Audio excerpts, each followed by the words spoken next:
Sir அபிகார்ஸில் அடுத்த வண்டி பார்த்தீங்கன்னா செடன் டைப் வண்டி சார், டீசல் வேரியன்ட் வண்டி. இந்த வண்டி பார்த்தீங்கன்னா 2010 ரிஜிஸ்டர் ஆன வண்டி, மேனுஃபேக்சரிங் 2010 தான். இந்த வண்டி பார்த்தீங்கன்னாக்கா டீசல் வேரியன்ட் வண்டி சார், ஃபேன்சி நம்பர் வண்டி. அது இல்லாமல் செடன் டைப்பில் டீசல் வண்டி மார்க்கெட்டில் ரொம்ப ரேர் தான். 1 லட்ச ரூபாய்க்குள்ளே தான் இந்த வண்டி கொடுக்க போகிறோம் சார். வெறும் 95,000 ரூபாய்க்கு கொடுக்க போகிறோம்.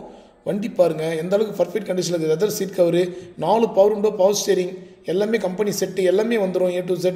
இந்த வண்டி ஆஃபர் ப்ரைஸில் வெறும் 95,000 ரூபாய்க்கு கொடுக்க போகிறோம் சார் அபிகார்ஸில். ஓன் போர்டு வண்டி, டீசல் வண்டி, ஃபோர்டு ஐகான், ஹை ஸ்பீடு வண்டி தான் சார். மைலேஜ் பார்த்தீங்கன்னா கம்பல்சரி உங்களுக்கு 20 to 22 கிடைக்கும் சார். லோக்கலில் 20 கிடைக்கும், லாங்கில் 22 23 கிடைக்கும். ஏன்னா நாங்கள் யூஸ் பண்ணி பார்த்துருக்கோம். இந்த வண்டியில் எந்த நிறை குறையும் கிடையாது சார். வண்டி நல்ல கண்டிஷனில் இருக்குது. இந்த வண்டி வேணுன்றவங்க கீழே நம்பர் கொடுத்துருக்கேன், கான்டாக்ட் பண்ணுங்கள். வண்டிக்கு இன்சூரன்ஸ் மட்டும் கிடையாது. 3 ஓனர் வண்டி சார், 2010 மாடல் வண்டி. அவுட்லுக் எல்லாம் பாருங்கள் எல்லாமே தெளிவாக இருக்கும். ஆல்ரெடி இப்போது மத்தியானமே வீடியோ பண்ணியிருப்போம், வீடியோவில் தெளிவாக இருக்காது. இப்போ ஈவினிங் டைமில் தான் டோட்டலாகவே இன்டீரியல் அவுட்லுக் எல்லாமே வீடியோ பண்ணி காட்டுறோம் மக்களுக்கு. ஏன்னா சாட்டர்டே சண்டேனா